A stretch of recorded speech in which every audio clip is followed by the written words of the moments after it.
Now, Dank, I tried to go along with what you got going on, Sue and Lyft and all that, but girl, you ain't know you wasn't supposed to pop out until after the lawsuit is resolved. Like, why did you go on the Breakfast Club proving a people point like that?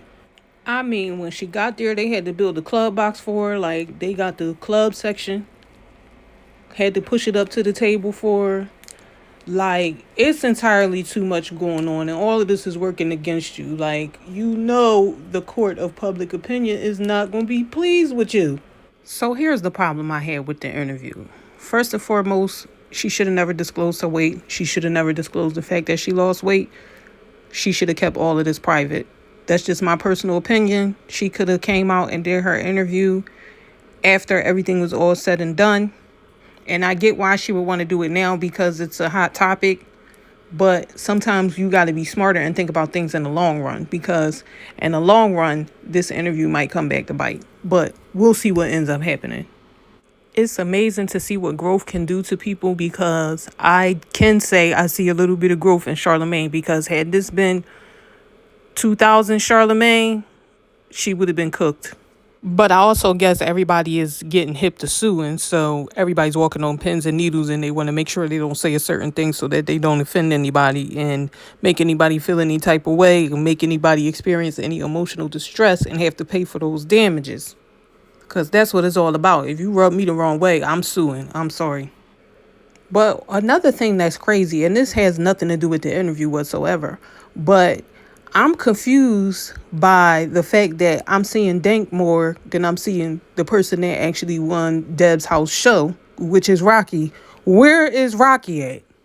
Just wanted to throw that out there. I don't know if anything happened between her and Deb, but either way, Deb, you're not on your job, because things is moving fast paced today in the music business, and people forget about you quick. And that was a long time ago, kind of. Rocky should have had something bubbling in the streets at this point. But another story for another day. Back to Dane. Now, in the original video where she was talking to the guy from Lyft, she didn't look like she lost weight. And she didn't look too much smaller on the Breakfast Club. But I do notice the fact that she's not breathing as hard. So she has lightened up. That's a sign that you lost a couple pounds. She's breathing and talking a little bit better from when the last time I seen her on the show. And I'm not saying this to be shady or funny, because y'all know weight loss and food regulation and all of that is one of the things that I help people with, which y'all know my link, www.linktree/the Chrissy Shop. Y'all can get all that, but do that on your own time. Back to Dank. She definitely got to get better with overall speaking if you're going to be doing radio interviews, because she was lost in the sauce as far as she didn't know what angle to take. You could tell what she was scared to say. Like, she didn't know how to deliver herself on that interview, or basically how to present herself.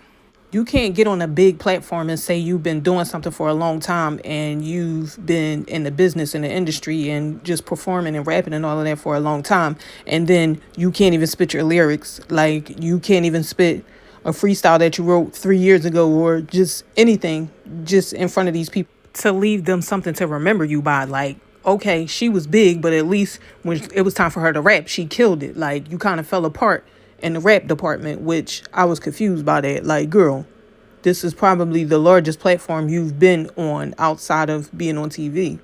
But what happened? She definitely was a tad unprepared. And if you're going to be the face of something, or if you're going to stand up for bigger people, you have to have your presentation ready. Like, you have to have what you're going to say, how you're going to present that to the world ready.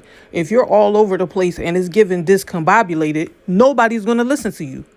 But I'm going to continue to follow her story, because I be wanting everybody to win. I hope she loses weight, and I hope she wins her case, which is looking sketchy. But hey, I ain't no lawyer. Who knows what's going to happen? But if this is really the situation that she ends up in that makes her actually lose the weight, then it's a win-win situation, even if she loses the case, if you ask me. But hey, I'm just some random chick from Philly, so y'all come on down to the comments and tell me what y'all think